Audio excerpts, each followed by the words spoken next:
کل انہوں نے 13 میسیجز دکھائے ہیں ایک پرائیویٹ چینل کے صحافی کو، اور انہوں نے یہ کہا ہے کہ ان میسیجز کو دیکھنے کے بعد کچھ وزن لگتا ہے ان کے الزامات میں۔ اب آج جب کہا گیا ہے کہ ان کیمرہ پارلیمانی تحقیقاتی کمیٹی بنانے کا کہا گیا اور 1 ماہ میں تمام انویسٹیگیشن کو مکمل کرنے کا کہا گیا، تو کیا آپ کو لگتا ہے کہ اگر یہ شروع ہوتی ہے یہ انویسٹیگیشن تو اس میں عمران خان صاحب جو ہیں وہ ڈسکوالیفائی ہو سکتے ہیں اگر پروفز سامنے آ جائیں؟ کیا سائبر کرائم جو ہے لیگیلٹیز وہ لگیں گی اس پر؟ کیا ایک ممبر آف پارلیمنٹ ڈسکوالیفائی ہو سکتا ہے ان ایلیگیشنز پر؟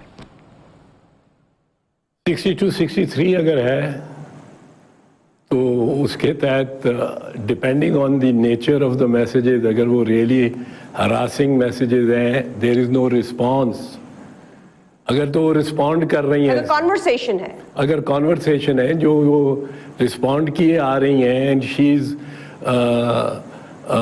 انکریزنگ ہر سیلف اور allowing him to increase the emotional intensity of those messages. If she's a participant. If she's a participant, تو پھر تو کچھ نہیں کیا جا سکتا۔